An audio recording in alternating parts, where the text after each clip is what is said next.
Nah ini, di finance nih, banyak nih. Ini kan satu ini aja mungkin bisa bolak-balik nanyanya kan. Account receivable misalnya. Ya kan? Pasti kan kita nanya nih, nanti kebijakannya Anda seperti apa sih kalau kontrak? Oh iya kita ngasih 60 hari kan gitu ya Pak ya. Ngasih tenggang waktu untuk bayar 60 hari, misalnya begitu kan. Kenapa 60 hari gitu kan? Mana yang memang tertib, mana yang nggak tertib. Kemudian ada yang bad debt nggak? Kalau yang bad debt diapain? Kan begitu kan? Ini kelihatan nanti. Ada yang banyak yang write off, kenapa sih suka write off banget gitu kan? Ada apa gitu loh. Terus kalau yang sudah sering write off, perusahaannya itu mau diapain? Apa masih bekerja sama selama ini? Atau memang sudah diputus hubungan gitu ya? Nah ini ada nih, account receivable. Karena kan penting, ini kan sebenarnya kan jadi cash ya, ujungnya jadi cash ya. Kan account receivable kan ditagih ya. Harus tagih jadi cash gitu loh. Nah kalau company-nya misalnya gagal untuk cash generation-nya, walaupun dia mengatakan saya bisa jualan banyak tapi nggak ada duitnya, ya susah juga gitu kan. Analisis inventory, ya kita cek tadi, dia sirkulasi barangnya berapa lama sekali, berapa periode sekali gitu kan. Oh dia turnovernya misalnya 2 mingguan, 1 bulanan gitu kan.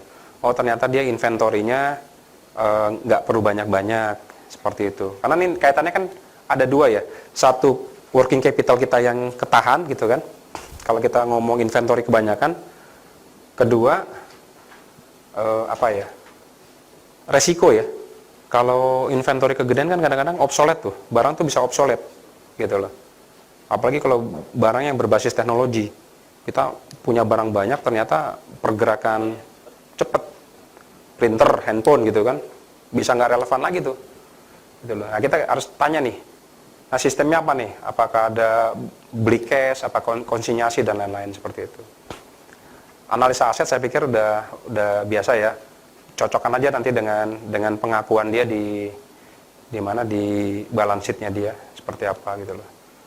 Tapi aset kan juga susah ya, kadang-kadang ngeliat gedung gitu kan. Oh kita punya gedung gitu kan. Berapa nilainya gitu.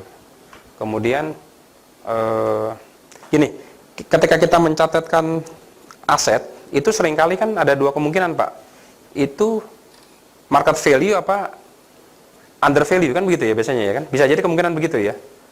Kalau dari sisinya dia kan biasanya dia akan konservatif. Dia biasanya tidak akan melakukan proses revaluasi. Misalnya gini, dia beli aset nih Pak. Tahun 5 tahun yang lalu, nilainya 1.000. Misalnya tanah dan bangunan gitu ya. Kan harusnya 5 tahun kemudian tanahnya naik kan nilainya Pak ya. Tapi dia tidak revaluasi. Dia biarkan dengan angka yang lama. Gitu kan. Bisa jadi kalau dia revaluasi dia harus kena bayar kan, bayar pajak ya, capital gain Pak ya, kan jadi masalah lagi. Nah kita harus tahu nih, barangnya memang barang yang memang masih ngikutin harga perolehan atau memang sudah dilakukan revaluasi sama dia, kira-kira begitu. Aktiva tetap mirip lah ya, mirip seperti ini ya, aset.